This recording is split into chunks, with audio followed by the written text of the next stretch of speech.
You don't notice until it is too late, Lan said quietly. Uno gave a shiver. The soulless. I never heard of one south of the borderlands before. Enough of such talk, Moraine said firmly. Perrin had questions. What in the light are the soulless? Are they like a Trolloc or a Fade? What? But he left them unasked. When Moiraine decided enough had been said about something, she would not talk of it anymore. And when she shut her mouth, you could not pry lands open with an iron bar. The Shienarans followed her lead too.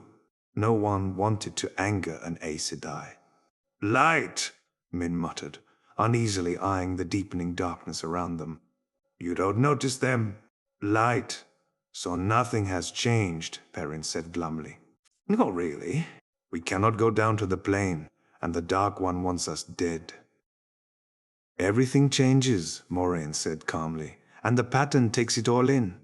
We must ride on the pattern, not on the changes of a moment. She looked at them each in turn, then said, Uno, are you certain your scouts missed nothing suspicious? Even something small? The Lord Dragon's rebirth has loosed the bonds of certainty, Moiraine said I, and there is never certainty if you fight Myrddraal, but I will stake my life that the scouts did as good a job as any warder. There was sweat on the man's forehead from the effort. We all may, Moraine said. What Rand did might as well have been a fire on the mountaintop for any Myrddraal within 10 miles. Maybe. Che. Min began hesitantly. Maybe you ought to set wards that will keep them out. Lan gave her a hard stare.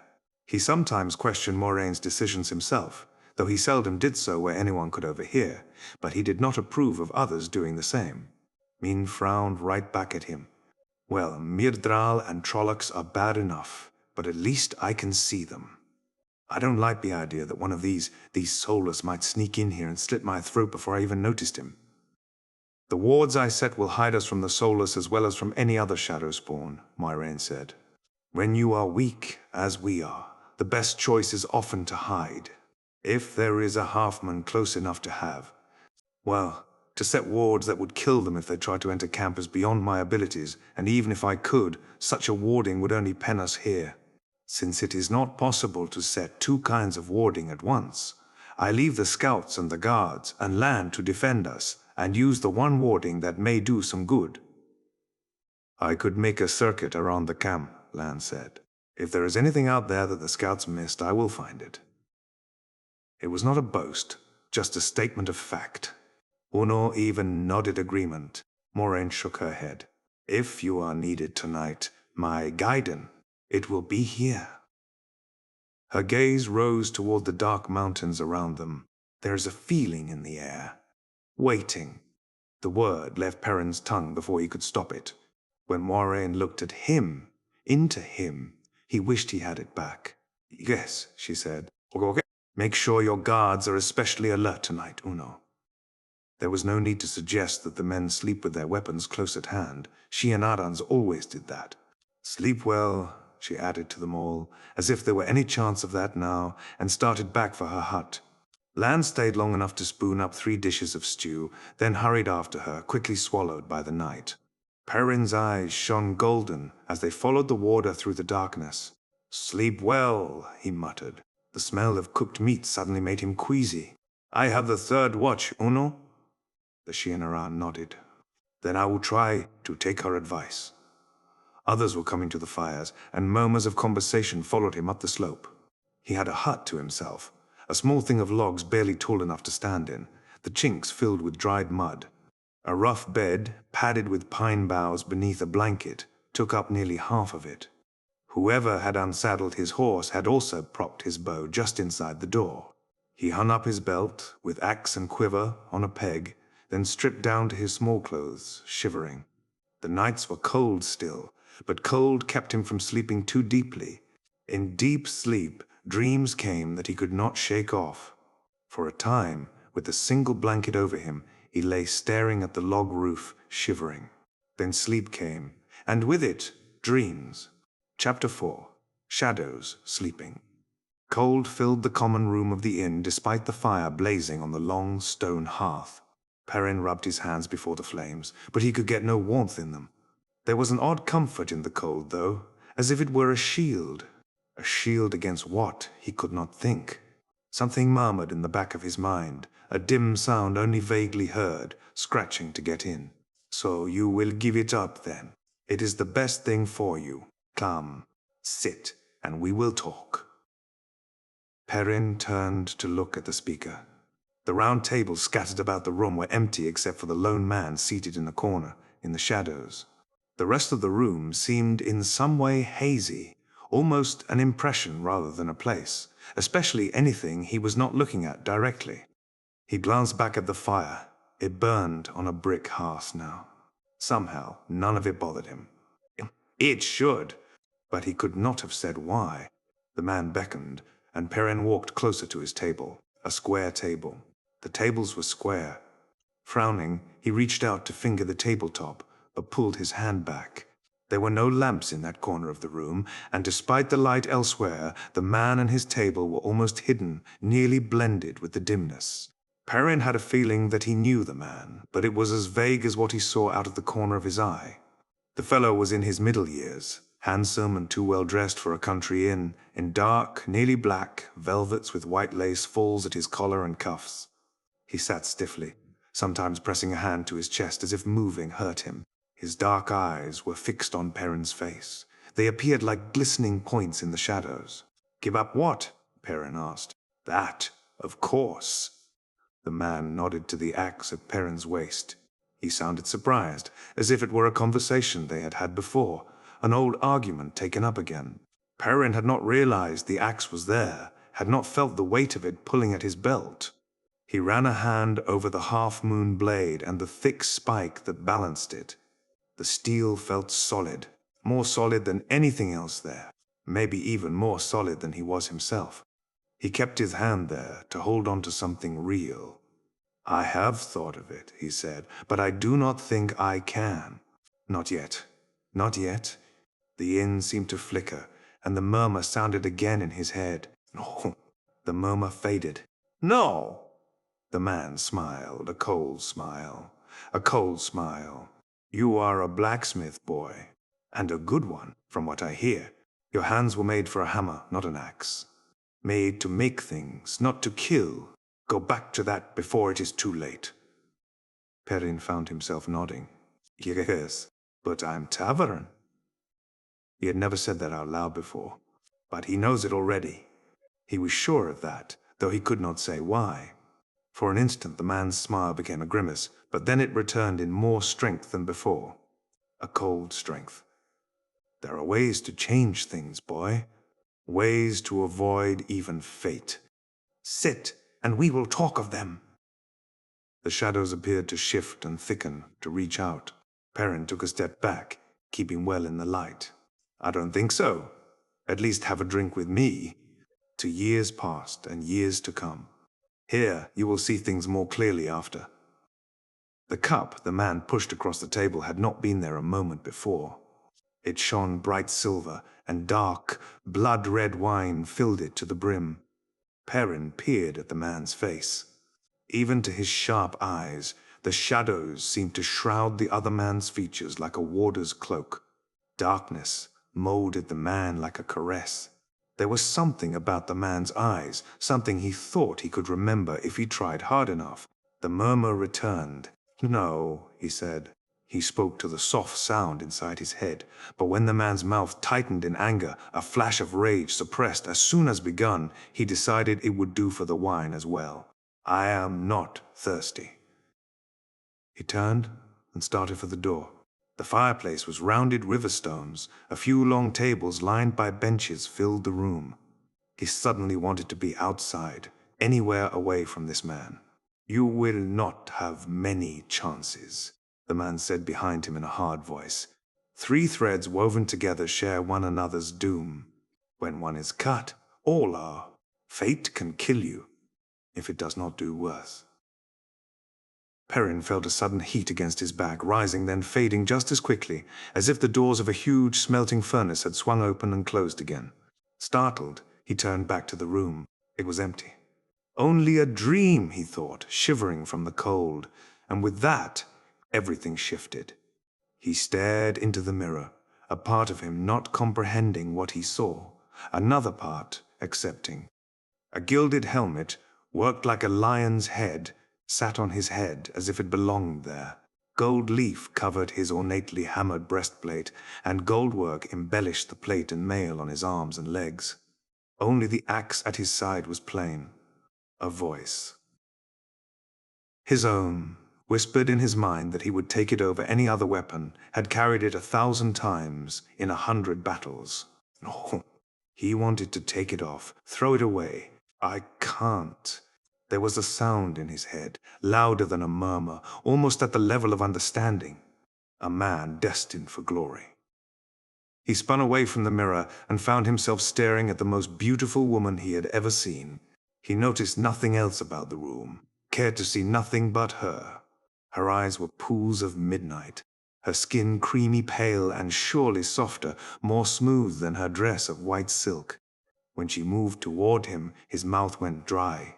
He realized that every other woman he had ever seen was clumsy and ill-shaped. He shivered and wondered why he felt cold. A man should grasp his destiny with both hands, she said, smiling.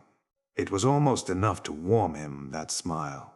She was tall, less than a hand short of being able to look him in the eyes. Silver combs held hair darker than a raven's wing.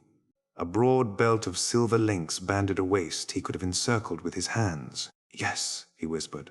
Inside him, startlement fought with acceptance. He had no use for glory.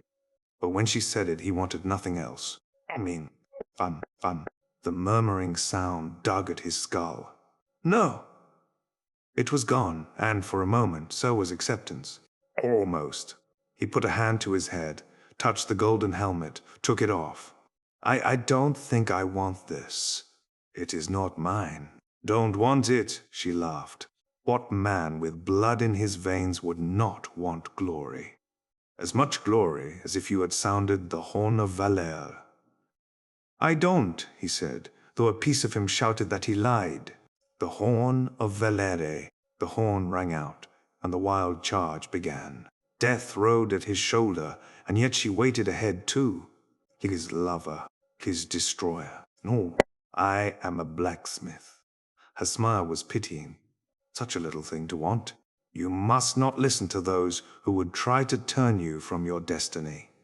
They would demean you, debase you, destroy you. Fighting fate can only bring pain. Why choose pain when you can have glory? When your name can be remembered alongside all the heroes of legend? I am no hero. You don't know the half of what you are, of what you can be. Come, share a cup with me, to destiny and glory. There was a shining silver cup in her hand, filled with blood-red wine. Drink. He stared at the cup, frowning. There was something familiar about it. A growling chewed at his brain. No. He fought away from it, refusing to listen. No. She held out the golden cup to him. Golden. Golden. I thought the cup was. It was. The rest of the thought would not come. But in his confusion the sound came again, inside, gnawing, demanding to be heard. No, he said. No! He looked at the golden helmet in his hands and threw it aside. I am a blacksmith. I am. Fun. The sound within his head fought him, struggling toward being heard. He wrapped his arms around his head to shut it out, and only shut it in. I am a man, he shouted. Darkness enfolded him, but her voice followed, whispering. The night is always there, and dreams come to all men, especially you, my wildling, and I will always be in your dreams. Stillness. He lowered his arms. He was back in his own coat and breeches again, sturdy and well-made, if plain. Suitable garb for a blacksmith or any countryman. Yet he barely noticed them. He stood on a low-railed bridge of stone, arching from one wide, flat-topped stone spire to another, spires that rose from depths too far for even his eyes to penetrate. The light would have been dim to any other eyes, and he could not make out from where it came. If it just was. Everywhere he looked, left and right, up or down, were more bridges, more spires, and railless ramps. There seemed no end to them, no pattern. Worse, some of those ramps climbed to spire tops that had to be directly above the ones they had left. Splashing water echoed, the sound seeming to come from everywhere at once. He shivered with cold. Suddenly, from the corner of his eye, he caught a motion, and without thinking, he crouched behind the stone railing. There was danger in being seen. He did not know why, but he knew it was true. He just knew. Cautiously peering over the top of the rail, he sought what he had seen moving. A flash of white flickered on a distant ramp. A woman, he was sure, though he could not quite make her out. A woman in a white dress hurrying somewhere. On a bridge slightly below him, and much closer than the ramp where the woman had been, a man suddenly appeared, tall and dark and slender, the silver in his black hair giving him a distinguished look, his dark green coat thickly embroidered with golden leaves. Gold work covered his belt and pouch, and gems sparkled on his dagger sheath, and golden fringe encircled his boot tops. Where had he come from? Another man started across the bridge from the other side, his appearance as sudden as the first man's.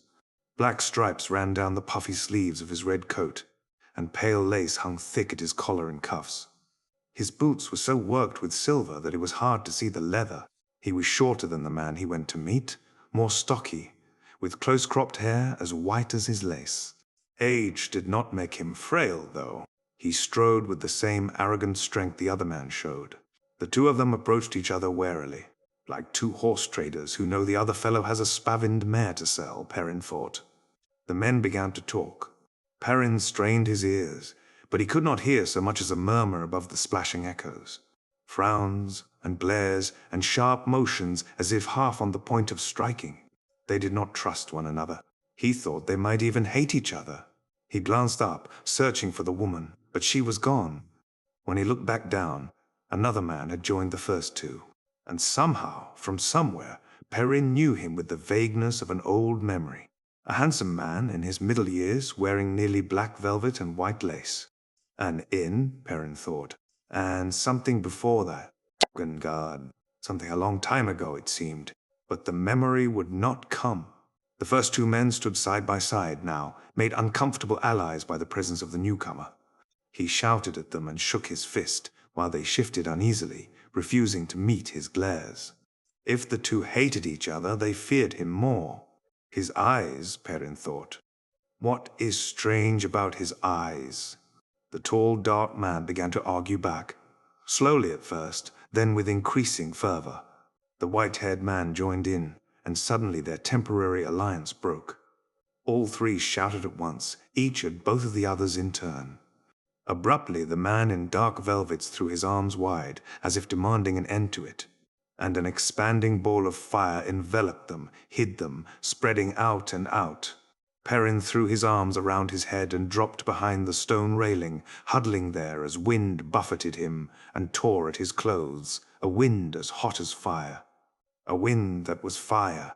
Even with his eyes shut, he could see it. Flame billowing across everything, flame blowing through everything. The fiery gale roared through him, too. He could feel it, burning, tugging, trying to consume him and scatter the ashes. He yelled, trying to hang on to himself, knowing it was not enough. And between one heartbeat and the next, the wind was gone. There was no diminishing. One instant, a storm of flame pummeled him. The next, utter stillness. The echoes of falling water were the only sound. Slowly, Perrin sat up, examining himself. His clothes were unsinged and whole, his exposed skin unburned. Only the memory of heat made him believe it had happened. A memory in the mind alone, his body felt no memory of it. Cautiously he peeked over the railing. Only a few paces of half-melted footing at either end remained of the bridge where the men had been standing. Of them, there was no sign. A prickling in the hair on the back of his neck made him look up. On a ramp above him and to the right, a shaggy grey wolf stood looking at him. No! He scrambled to his feet and ran. This is a dream, a nightmare. I want to wake up. He ran, and his vision blurred. The blur shifted. A buzzing filled his ears, then faded, and as it went, the shimmering in his eyes steadied. He shivered with the cold, and knew this for a dream, certain and sure, from the first moment. He was dimly aware of some shadowy memory of dreams preceding this, but this one he knew. He had been in this place before, on previous nights, and if he understood nothing of it, he still knew it for a dream. For once, knowing changed nothing.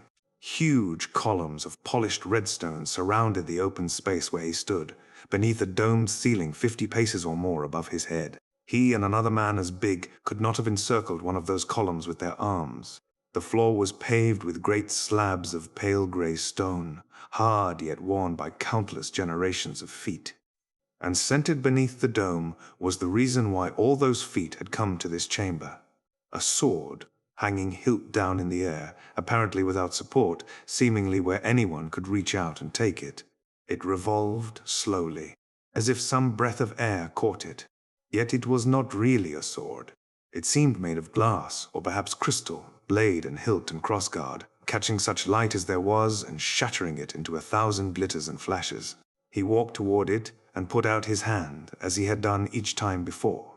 He clearly remembered doing it. The hilt hung there, in front of his face, within easy reach. A foot from the shining sword, his hand splayed out against empty air as if it had touched stone, as he had known it would. He pushed harder, but he might as well have been shoving against a wall. The sword turned and sparkled, a foot away and as far out of reach as if on the other side of an ocean. Callandor. He was not certain whether the whisper came inside his head or out. It seemed to echo round the columns, as soft as the wind, everywhere at once, insistent. Callandor. Who wields me wields destiny. Take me, and begin the final journey. He took a step back, suddenly frightened. That whisper had never come before. 4 times before he had had this dream. He could remember that even now, 4 nights, one after the other, and this was the first time anything had changed in it. The twisted ones come. It was a different whisper, from a source he knew, and he jumped as if a Myrdral had touched him. A wolf stood there among the columns, a mountain wolf, almost waist-high and shaggy white and grey. It stared at him intently with eyes as yellow as his own. The twisted ones come. "No," Perrin rasped. "No, I will not let you in. I will not." He clawed his way awake and sat up in his hut, shaking with fear and cold and anger. "I will not," he whispered hoarsely. "The twisted ones come." The thought was clear in his head, but the thought was not his own. The twisted ones come, brother. Chapter 5. Nightmares. Walking. Leaping from his bed, Perrin snatched his axe and ran outside, barefoot and wearing nothing but thin linen, heedless of the cold. The moon bathed the clouds with pale white. More than enough light for his eyes, more than enough to see the shapes slipping through the trees from all sides, shapes almost as big as Loyal, but with faces distorted by muzzles and beaks, half-human heads wearing horns and feathered crests, stealthy forms stalking on hooves or paws as often as booted feet. He opened his mouth to shout warning, and suddenly the door of Moraine's hut burst open and Lan dashed out, sword in hand, and shouting, "Trollocs! Wake, for your lives!" "Trollocs!" shouts answered him, as men began to tumble from their huts, garbed for sleep, which for most meant not at all, but with swords ready. With a bestial roar, the Trollocs rushed forward to be met with steel and cries of "Shiena!" and the Dragon Reborn. Lan was fully clothed. Perrin would have bet the warder had not slept, and he flung himself among the Trollocs as if his wool were armor. He seemed to dance from one to another, man and sword flowing like water or wind, and where the warder danced, Trollocs screamed and died. Moraine was out in the night as well, dancing her own dance among the Trollocs. Her only apparent weapon was a switch, but where she slashed a Trolloc, a line of flame grew on its flesh. Her free hand threw fiery balls summoned from thin air, and Trollocs howled as flames consumed them, thrashing on the ground. An entire tree burst into flame from root to crown, then another and another. Trollocs shrieked at the sudden light, but they did not stop swinging their spiked axes and swords curved like scythes. Abruptly, Perrin saw Leia step hesitantly out of Moiraine's cabin, halfway around the bowl from him, and all thought of anything else left him. The Tuatharan woman pressed her back against the log wall, a hand to her throat. The light from the burning trees showed him the pain and horror, the loathing on her face as she watched the carnage. "Hide!" Perrin shouted at her. "Get back inside and hide!" The swelling roar of fighting and dying swallowed his words. He ran toward her. "Kide, Leia. For the love of the light, hide!" A Trolloc loomed up over him, a cruelly hooked beak where its mouth and nose should have been. Black mail and spikes covered it from shoulders to knees, and it moved on a hawk's talons as it swung one of those strangely curved swords. It smelled of sweat and dirt and blood. Perrin crouched under the slash, shouting wordlessly as he struck out with his axe. He knew he should have been afraid, but urgency suppressed fear. All that mattered was that he had to reach Leia, had to get her to safety, and the Trolloc was in the way. The Trolloc fell, roaring and kicking. Perrin did not know where he had hit it, or if it were dying or merely hurt. He leaped over it, where it lay thrashing, and ran scrambling up the slope. Burning trees cast lurid shadows across the small valley. A flickering shadow beside Moiraine's hut suddenly resolved into a Trolloc, goat-snouted and horned. Gripping a wildly spiked axe with both hands, it seemed on the point of rushing down into the fray when its eyes fell on Leia. "No!" Perrin shouted. "Light, no!" Rocks skidded away under his bare feet. He did not feel the bruises. The Trolloc's axe rose. "Leia!" At the last instant the Trolloc spun, axe flashing toward Perrin. He threw himself down, yelling as steel scored his back. Desperately he flung out a hand, caught a goat hoof, and pulled with all his strength. The Trolloc's feet came out from under it, and it fell with a crash. But as it slid down the slope, it seized Perrin in hands big enough to make two of his, pulling him along to roll over and over. The stink of it filled his nostrils, goat stench and sour man sweat. Massive arms snaked around his chest, squeezing the air out. His ribs creaked on the point of breaking. The Trolloc's axe was gone in the full, but blunt goat teeth sank into Perrin's shoulder, powerful jaws chewing. He groaned as pain jolted down his left arm. His lungs labored for breath, and blackness crept in on the edges of his vision. But dimly he was aware that his other arm was free, that somehow he had held on to his own axe. He held it short on the handle, like a hammer, with the spike foremost. With a roar that took the last of his air, he drove the spike into the Trolloc's temple. Soundlessly it convulsed, limbs flinging wide, hurling him away. By instinct alone, his hand tightened on the axe, ripping it loose as the Trolloc slid further down the slope, still twitching. For a moment, Perrin lay there, fighting for breath. The gash across his back burned, and he felt the wetness of blood. His shoulder protested as he pushed himself up. "Leia?" She was still there, huddled in front of the hut, not more than 10 paces upslope, and watching him with such a look on her face that he could barely meet her eyes. "Don't pity me," he growled at her. "Don't you!" The Myrddraal's leap from the roof of the hut seemed to take too long, and its dead black cloak hung during the slow fall as if the half-man was standing on the ground already. Its eyeless gaze was fixed on Perrin. It smelled like death. Cold seeped through Perrin's arms and legs as the Myrddraal stared at him. His chest felt like a lump of ice. "Leia," he whispered. It was all he could do not to run. "Leia, please hide. Please." The halfman started toward him slowly, confident that fear held him in a snare. It moved like a snake, unlimbering a sword so black only the burning trees made it visible. "Cut one leg of the tripod," it said softly, "and all fall down." Its voice sounded like dry, rotted leather crumbling. Suddenly Leia moved, throwing herself forward, attempting to wrap her arms around the Myrddraal's legs. It gave an almost casual backward swing of its dark sword, never even looking around, and she crumpled. Tears started in the corners of Perrin's eyes. I should have helped her, saved her. I should have done something. But so long as the Myrddraal stared at him with its eyeless gaze, it was an effort even to think. "We come, brother. We come, young bull. The words inside his mind made his head ring like a struck bell.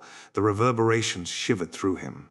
With the words came the wolves, scores of them, flooding into his mind as he was aware of them flooding into the bowl-shaped valley.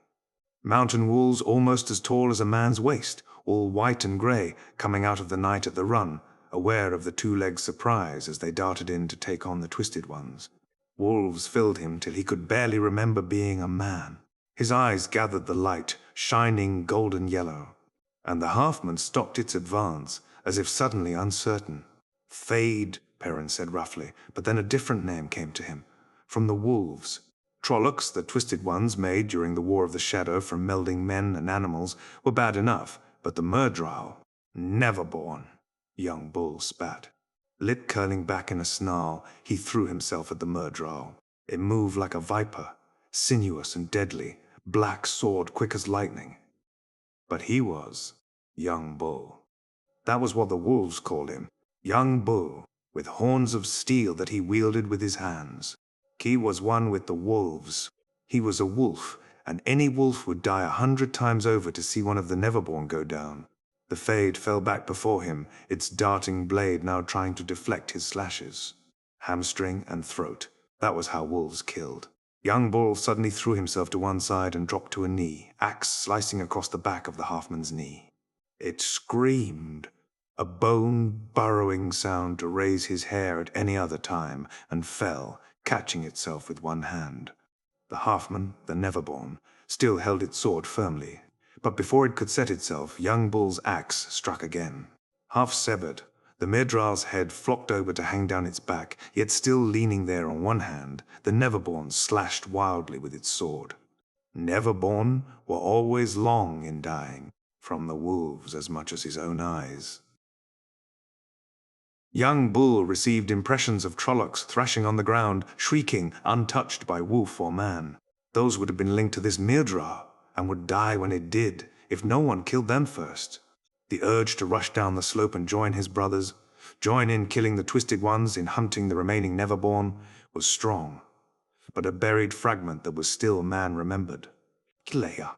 He dropped his axe and turned her over gently. Blood covered her face, and her eyes stared up at him, glazed with death. An accusing stare, it seemed to him. "I tried," he told her. "I tried to save you." Her stare did not change. "What else could I have done?" "It would have killed you if I hadn't killed it. Come, Young Bull.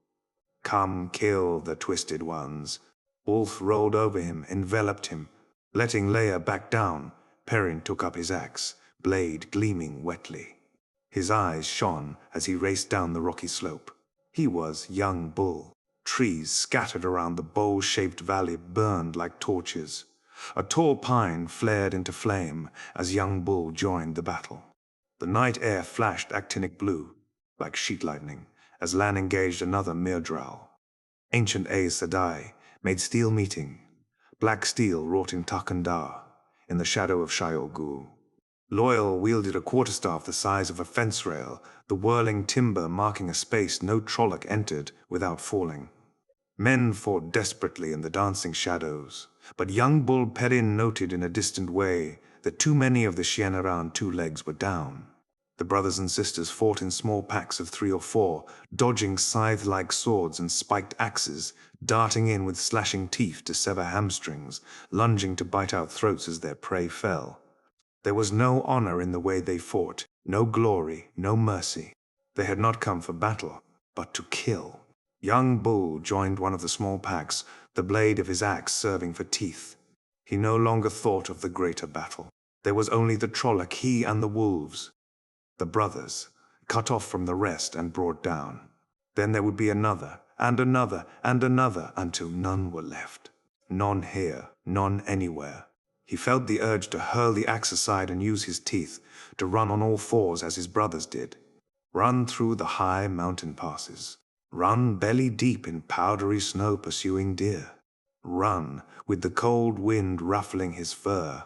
He snarled with his brothers, and Trollocs howled with fear at his yellow-eyed gaze, even more than they did at the other wolves. Abruptly he realized there were no more Trollocs standing anywhere in the bowl, though he could feel his brothers pursuing others as they fled.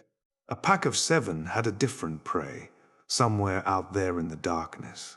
One of the Neverborn ran for its hard-footed 4 legs. Its horse, a distant part of him said, and his brothers followed, noses filled with its scent, its essence of death. Inside his head he was with them, seeing with their eyes. As they closed in, the Neverborn turned, cursing, black blade and black-clad Neverborn like part of the night. But night was where his brothers and sisters hunted. Young Bull snarled as the first brother died, its death pain lancing him. Yet the others closed in, and more brothers and sisters died, but snapping jaws dragged the Neverborn down. It fought back with its own teeth now, ripping out throats, slashing with fingernails that sliced skin and flesh like the hard claws the 2 legs carried, but brothers savaged it even as they died. Finally, a lone sister heaved herself out of the still-twitching pile and staggered to one side. Morning Mist, she was called. But, as with all their names, it was more than that. A frosty morning with the bite of snows yet to come already in the air, and the mist curling thick across the valley, swirling with the sharp breeze that carried the promise of good hunting. Raising her head, Morning Mist howled to the cloud-hidden moon, mourning her dead. Young Bull threw back his head and howled with her, mourned with her. When he lowered his head, Min was staring at him. "Are you all right, Perrin?" she asked hesitantly. There was a bruise on her cheek, and a sleeve half torn from her coat. She had a cudgel in one hand and a dagger in the other, and there was blood and hair on both. They were all staring at him, he saw, all those who were still on their feet. Loyal, leaning wearily on his tall staff. Shienaran's, who had been carrying their fallen down to where Moiraine crouched over one of their number with Lan standing at her side. Even the Aes Sedai was looking his way. The burning trees, like huge torches, cast a wavering light. Dead Trollocs lay everywhere. There were more Shienarans down than standing, and the bodies of his brothers were scattered among them. So many. Baimon. Fun, fun, fun. Perrin realized he wanted to howl again. Frantically, he walled himself off from contact with the wolves. Images seeped through, emotions, as he tried to stop them. Finally, though, he could no longer feel them, feel their pain or their anger or the desire to hunt the twisted ones or to run. He gave himself a shake. The wound on his back burned like fire, and his torn shoulder felt as if it had been hammered on an anvil. His bare feet, scraped and bruised, throbbed with his pain. The smell of blood was everywhere, the smell of Trollocs and death. "I'm all right, Min. You fought well, blacksmith," Lan said. The warder raised his still bloody sword above his head. "Taisha Manetheren. Taisha Andor. True blood of Manetheren. True blood of Andor." The Shienarans, still standing, so few, lifted their blades and joined him. "Taisha Manetheren.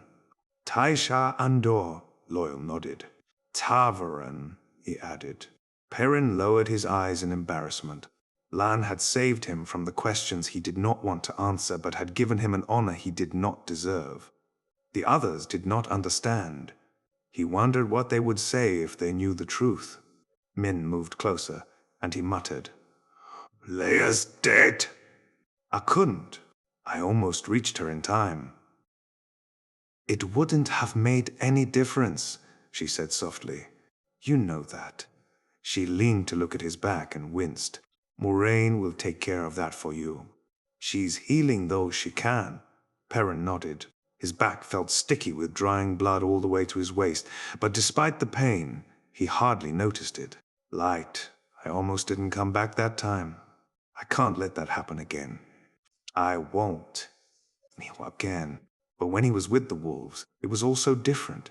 He did not have to worry about strangers being afraid of him just because he was big then. There was no one thinking he was slow-witted just because he tried to be careful. Wolves knew each other even if they had never met before, and with them, he was just another wolf. "No." His hands tightened on the haft of his axe. "No." He gave a start, as Masema suddenly spoke up. "It was a sign," the Shienaran said, turning in a circle to address everyone. There was blood on his arms and his chest. He had fought in nothing but his breeches, and he moved with a limp, but the light in his eyes was as fervent as it had ever been. More fervent. More fervent. a sign to confirm our faith. Even wolves came to fight for the Dragon Reborn. In the last battle, the Lord Dragon will summon even the beasts of the forest to fight at our sides.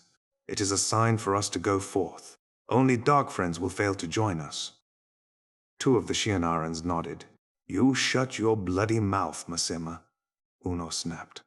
He seemed untouched, but then Uno had been fighting Trollocs since before Perrin was born, yet he sagged with weariness. Only the painted eye on his eye patch seemed fresh. Will flaming go forth when the Lord Dragon bloody well tells us, and not before? You sheep-headed farmers flaming remember that. The one-eyed man looked at the growing row of men being tended by Moiraine. Few were able to as much as sit up, even after she was done with them, and shook his head. At least we'll have plenty of flaming wolf hides to keep the wounded warm. No! The Shinarans seemed surprised at the vehemence in Perrin's voice. They fought for us, and we'll bury them with our dead. Uno frowned and opened his mouth as if to argue, but Perrin fixed him with a steady, yellow-eyed stare. It was the Shianaran who dropped his gaze first and nodded. Perrin cleared his throat, embarrassed all over again as Uno gave orders for the Shianarans who were fit to gather the dead wolves. Min was squinting at him the way she did when she saw things. "Where's Rand?" he asked her. "Out there in the dark," she said, nodding upslope without taking her eyes off him. "He will not talk to anyone. He just sits there, snapping at anyone who comes near him." "He will talk to me," Perrin said. She followed him, protesting all the while that he ought to wait until Moiraine had seen to his injuries. "Light. What does she see when she looks at me?" "I don't want to know." Rand was seated on the ground just beyond the light of the burning trees, with his back against the trunk of a stunted oak. Staring at nothing, he had his arms wrapped around himself, hands under his red coat, as if feeling the cold. He did not appear to notice their approach. Min sat down beside him, but he did not move even when she laid a hand on his arm. Even here Perrin smelled blood, and not only his own. "Rand," Perrin began, but Rand cut him off. "Do you know what I did during the fight?" Still staring into the distance, Rand addressed the night. Nothing useful. At first, when I reached out for the true source, I couldn't touch it, couldn't grasp it. It kept sliding away. Then, when I finally had hold of it, I was going to burn them all. Burn all the Trollocs and Fades. And all I could do was set fire to some trees. He shook with silent laughter, then stopped with a pained grimace. Sedin filled me till I thought I'd explode like fireworks. I had to channel it somewhere, get rid of it before it burned me up, and I found myself thinking about pulling the mountain down and burying the Trollocs. I almost tried. That was my fight. Not against the Trollocs. Against myself. To keep from burying us all under the mountain. Min gave Perrin a pained look, as if asking for help. "We dealt with them, Rand," Perrin said. He shivered, thinking of all the wounded men down below. And the dead. Better that than the mountain down on top of us.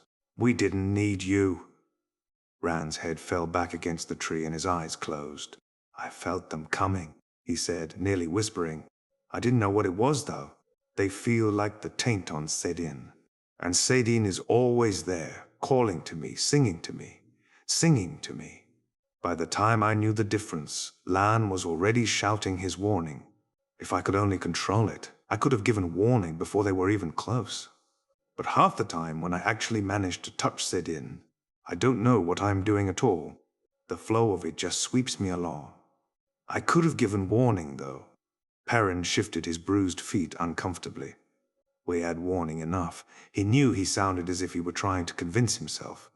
"I could have given warning, too, if I'd talked with the wolves. They knew there were Trollocs and Fades in the mountains. They were trying to tell me." But he wondered. If he did not keep the wolves out of his mind, might he not be running with them now? There had been a man, Elias Makera, who also could talk to wolves. Elias ran with the wolves all the time, yet seemed able to remember he was a man. But he had never told Perrin how he did it, and Perrin had not seen him in a long time. The crunch of boots on rock announced two people coming, and a swirl of air carried their scents to Perrin. He was careful not to speak names, though, until Lan and Moiraine were close enough for even ordinary eyes to make them out. The warder had a hand under the Aes Sedai's arm, as if trying to support her without letting her know it. Moraine's eyes were haggard, and she carried a small, age-dark ivory carving of a woman in one hand. Perrin knew it for an angreal, a remnant from the age of legends that allowed an Aes Sedai to safely channel more of the power than she could alone. It was a measure of her tiredness that she was using it for healing. Min got to her feet to help Moraine, but the Aes Sedai motioned her away. "Everyone else is seen to," she told Min. "When I am done here, I can rest." She shook off Lan as well, and a look of concentration appeared on her face as she traced a cool hand across Perrin's bleeding shoulder, then along the wound on his back. Her touch made his skin tingle. "This is not too bad," she said. "The bruising of your shoulder goes deep, but the gashes are shallow. Brace yourself. This will not hurt, but fun. He had never found it easy being near someone he knew was channeling the one power, and still less if it actually involved him. Yet there had been one or two of those times, and he thought he had some idea what the channeling entailed. But those healings had been minor, simply washing away tiredness when Moiraine could not afford to have him weary. There had been nothing like this. The Aes Sedai's eyes suddenly seemed to be seeing inside him, seeing through him.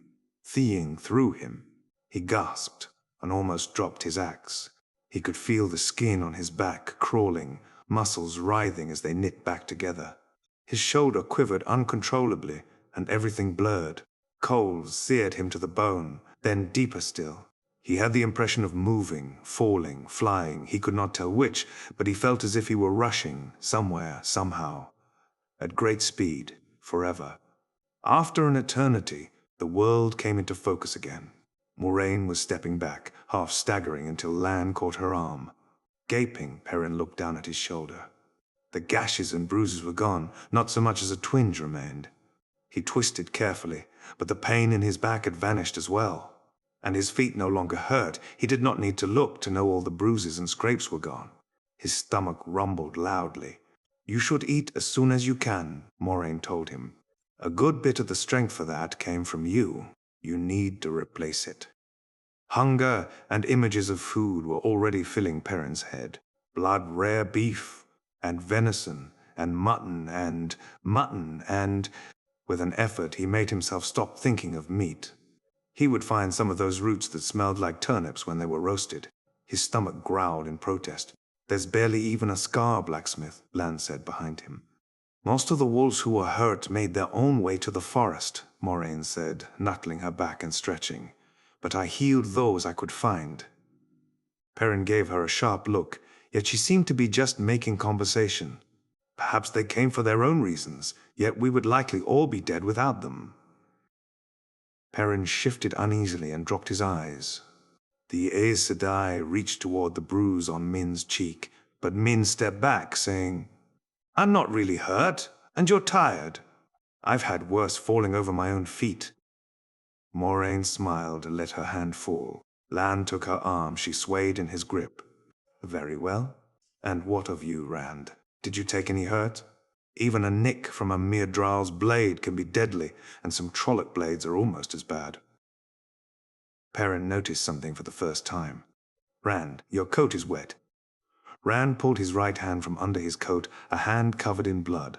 "Not a mere drail," he said absently, peering at his hand.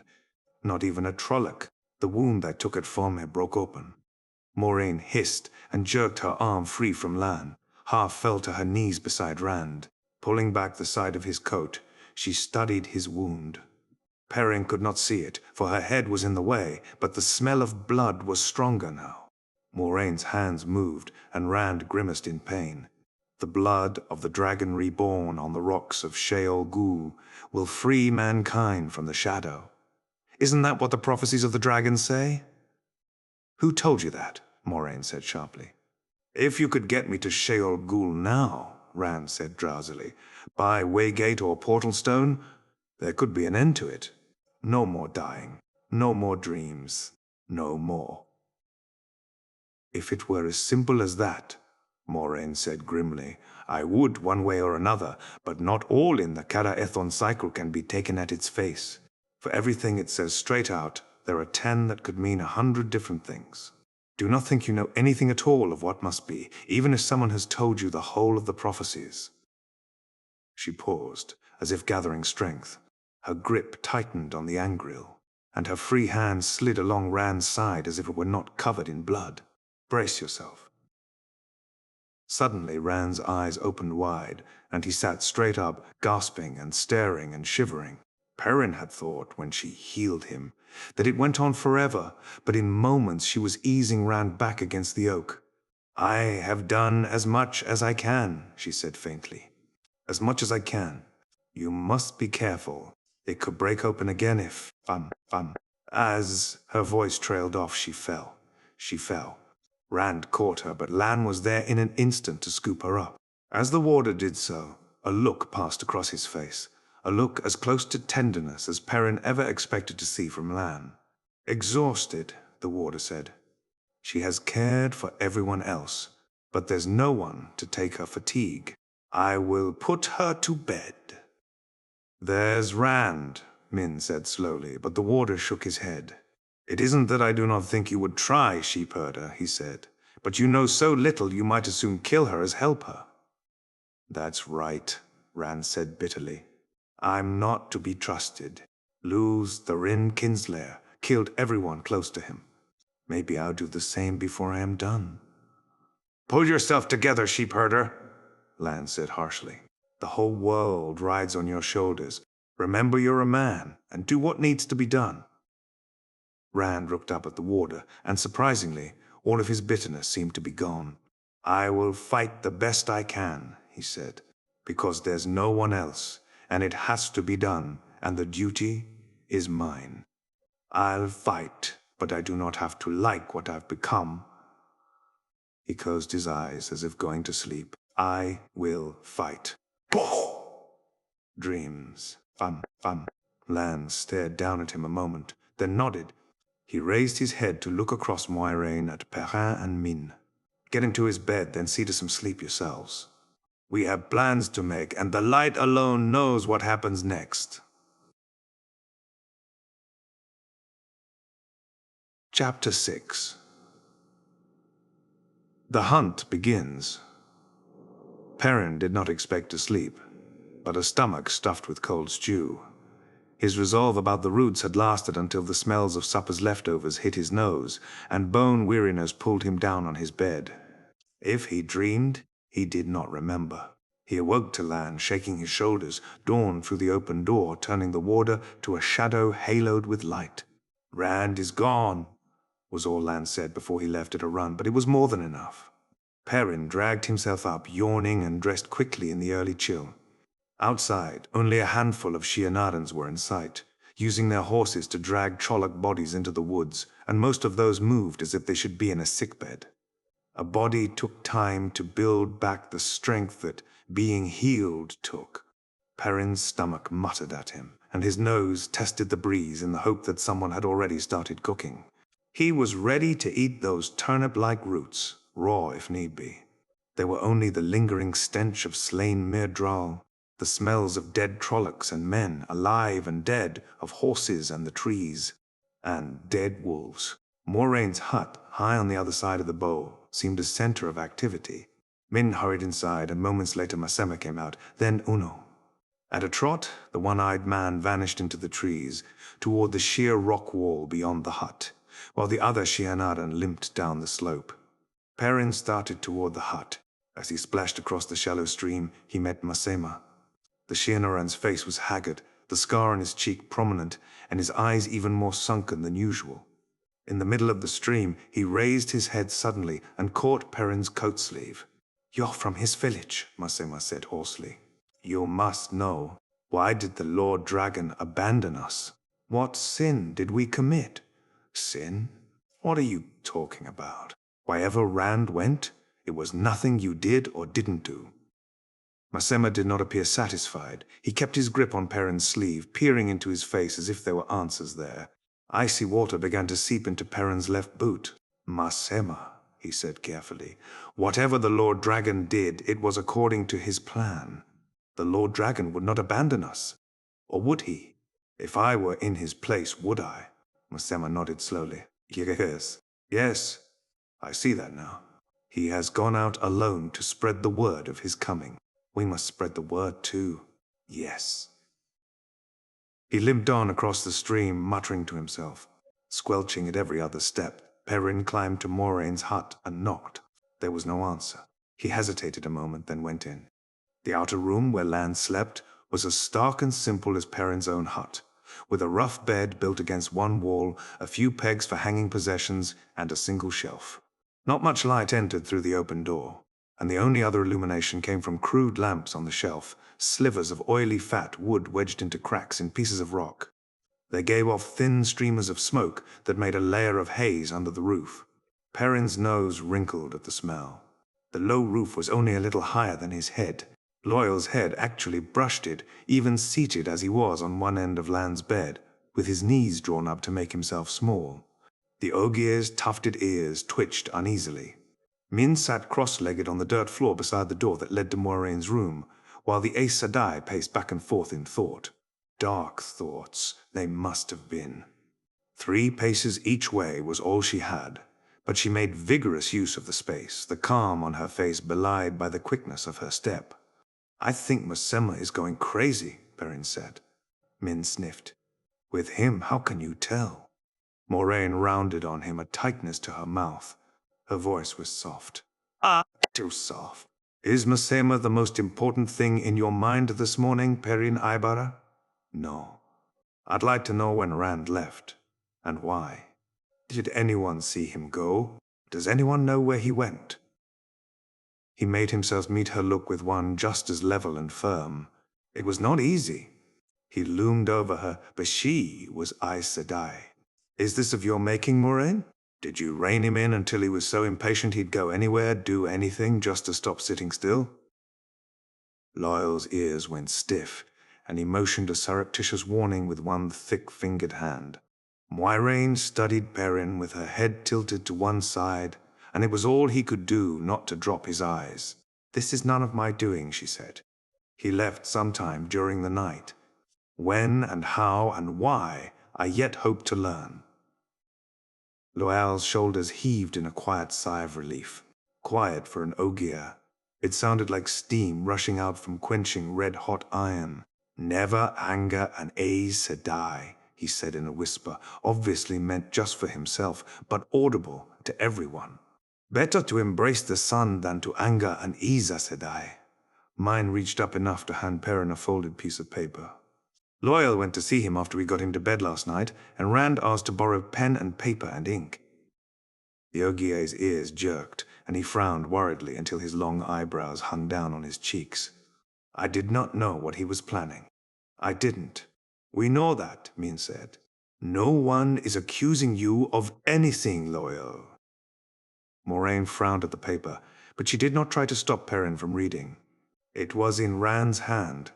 What I do because there is no other way. He is hunting me again, and this time one of us has to die, I think. There is no need for those around me to die also. Too many have died for me already. I do not want to die either, and will not if I can manage it. There are lies in dreams, and death, but dreams hold truth too. That was all, with no signature. There was no need for Perrin to wonder who Rand meant by he. For Rand, for all of them. There could be only one. Zamon. He left that tucked under the door there, Min said in a tight voice. He took some old clothes the Shianarans had hanging out to dry, and his flute, and a horse. Nothing else but a little food, as far as we can tell. None of the guards saw him go, and last night they would have seen a mouse creeping. And would it have done any good if they had? Moraine said calmly. Would any of them have stopped the Lord Dragon, or even challenged him? Some of them. Mosema, for one, would slit their own throats if the Lord Dragon told them to. It was Perrin's turn to study her. Did you expect anything else? They swore to follow him. Light, Moraine. He'd never have named himself Dragon if not for you. What did you expect of them? She did not speak, and he went on more quietly. Do you believe, Moraine, that he's really the Dragon Reborn?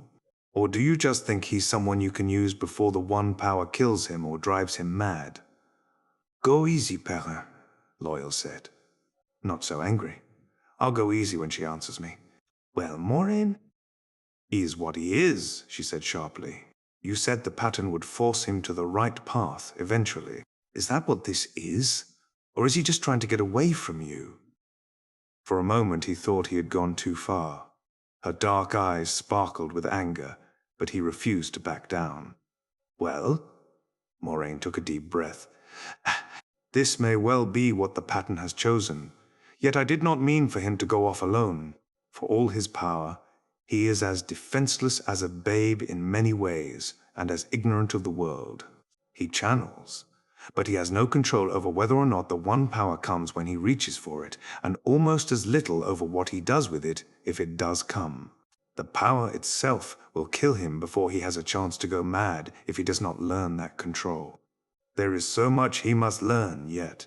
He wants to run before he has learned to walk.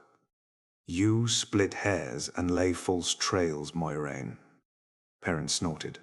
If he is what you say he is, did it never occur to you that he might know what he has to do better than you? He is what he is, she repeated firmly. But I must keep him alive if he is to do anything. He will fulfill no prophecies dead. And even if he manages to avoid dark friends and shadow spawn, there are 1,000 other hands ready to slay him. All it will take is a hint of the 100th part of what he is. Yet if that were all he might face, I would not worry half so much as I do. There are the Forsaken to be accounted for. Perrin gave a start. From the corner, Loyal moaned. Loyal moaned. The Dark One and all the Forsaken are bound in Sheol Ghul. Perrin began by rote, but she gave him no time to finish. The seals are weakening, Perrin. Some are broken, though the world does not know that. Must not know that. The father of Lews is not free. You get it? But as the seals weaken, more and more, which of the Forsaken may be loosed already? Lanfear, Samael, Asmodean, or Belal or Ravin, Ishamael himself, the betrayer of hope? They were 13 altogether, Perrin, and bound in the ceiling, not in the prison that holds the Dark One. 13 of the most powerful Aes Sedai of the Age of Legends, the weakest of them stronger than the 10 strongest Aes Sedai living today, the most ignorant with all the knowledge of the Age of Legends. And every man and woman of them gave up the light and dedicated their souls to the shadow. What if they are free and out there waiting for him? I will not let them have him.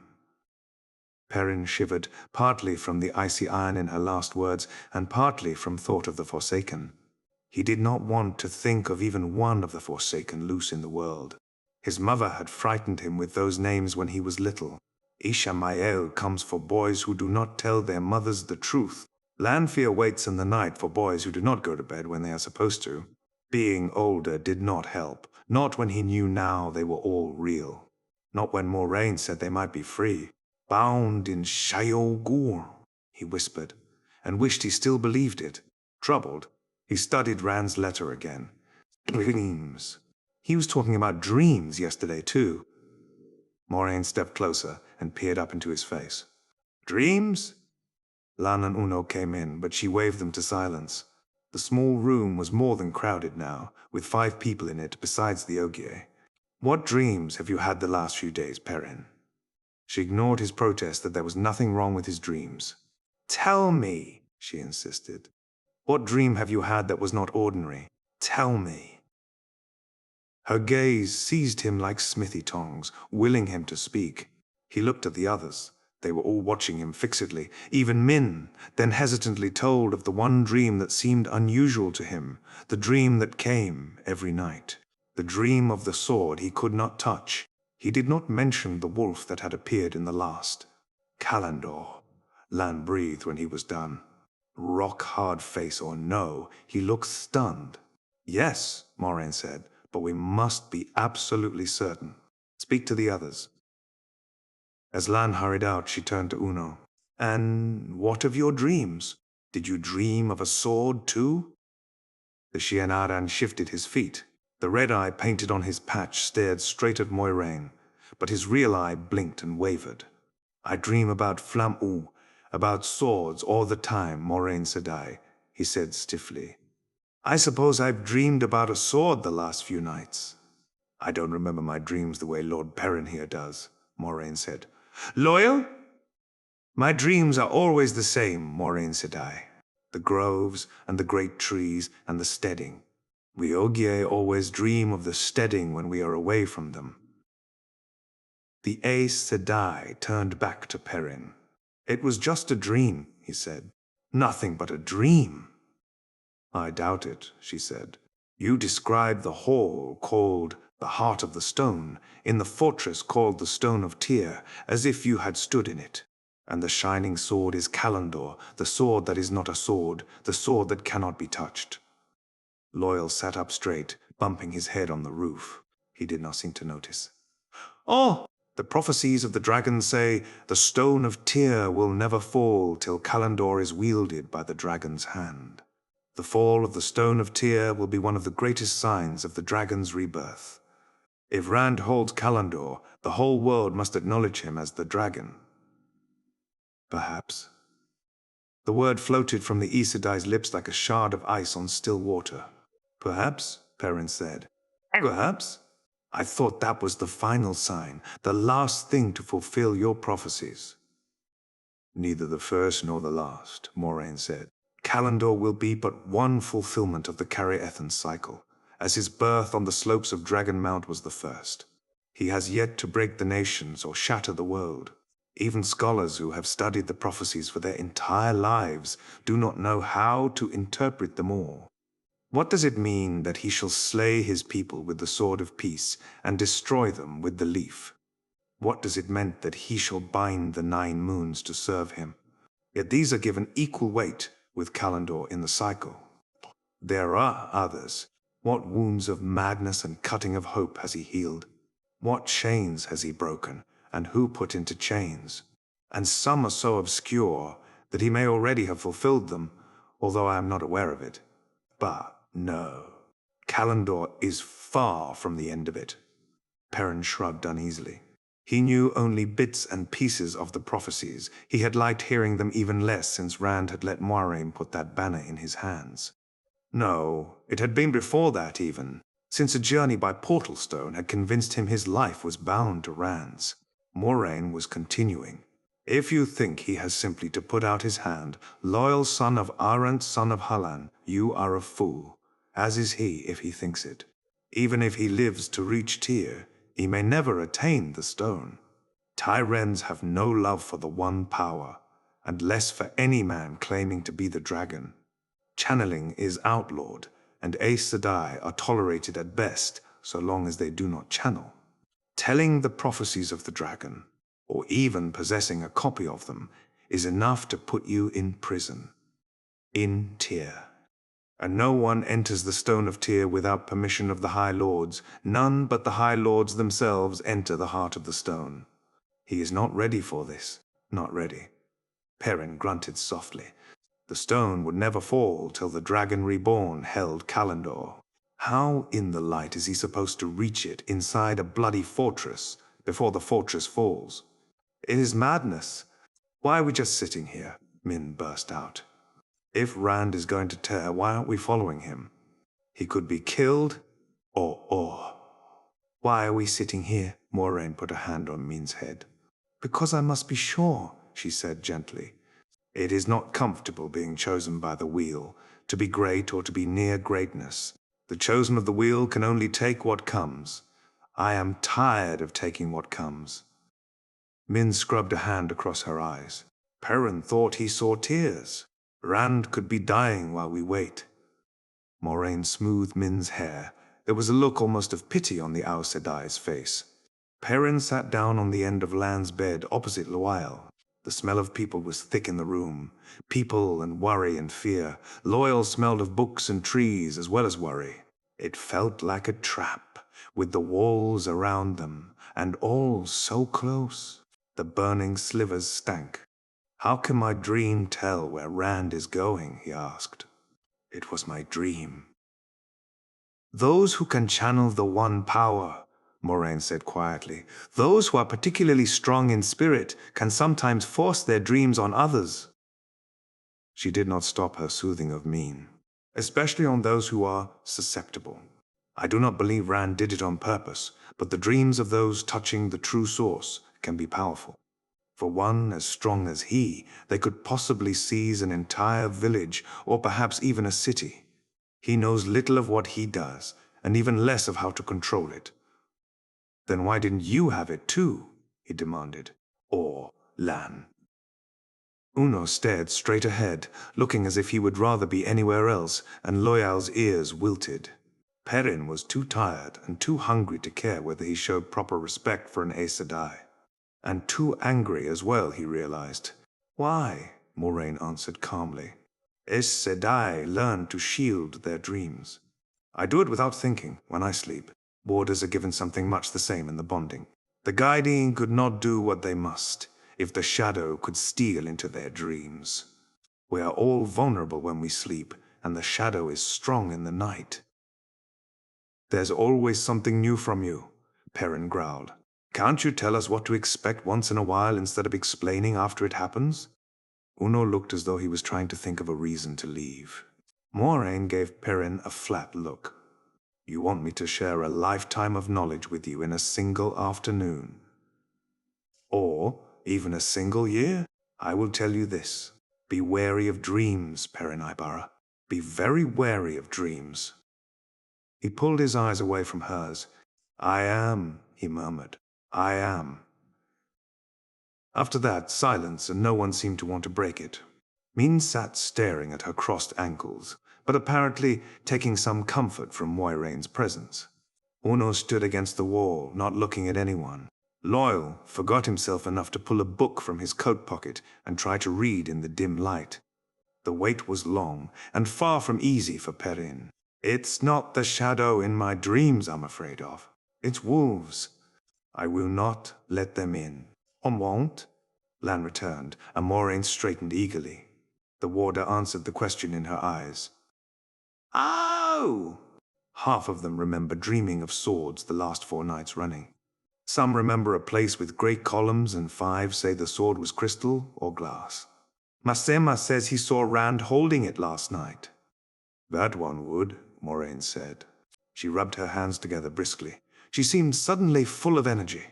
Now I am certain, though I still wish I knew how he left here unseen. If he has rediscovered some talent from the Age of Legends. Lan looked at Uno, and the one-eyed man shrugged in dismay.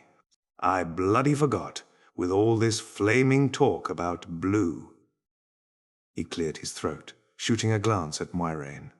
She looked back expectantly, and he went on. That is, I followed the Lord Dragon's tracks. There's another way into that closed valley now. The earthquake brought down the far wall. It's a hard climb, but you can get a horse up it. I found more tracks at the top, and there's an easy way from there around the mountain. He let out a long breath when he was done. Good, Moraine said. At least he has not rediscovered how to fly, or make himself invisible, or something else out of legend. We must follow him without delay. Uno, I will give you enough gold to take you and the others as far as Johanna, and the name of someone there who will see that you get more. The Geldenin are wary of strangers, but if you keep to yourselves, they should not trouble you. Wait there until I send word.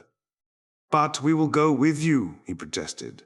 We have all sworn to follow the Dragon Reborn.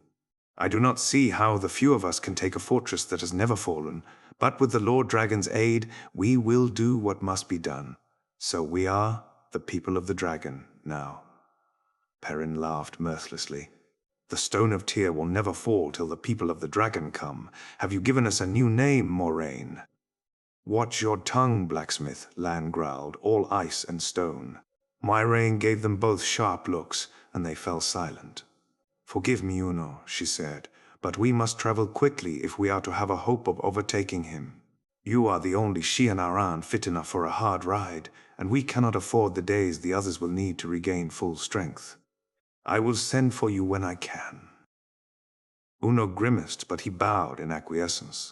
At her dismissal, he squared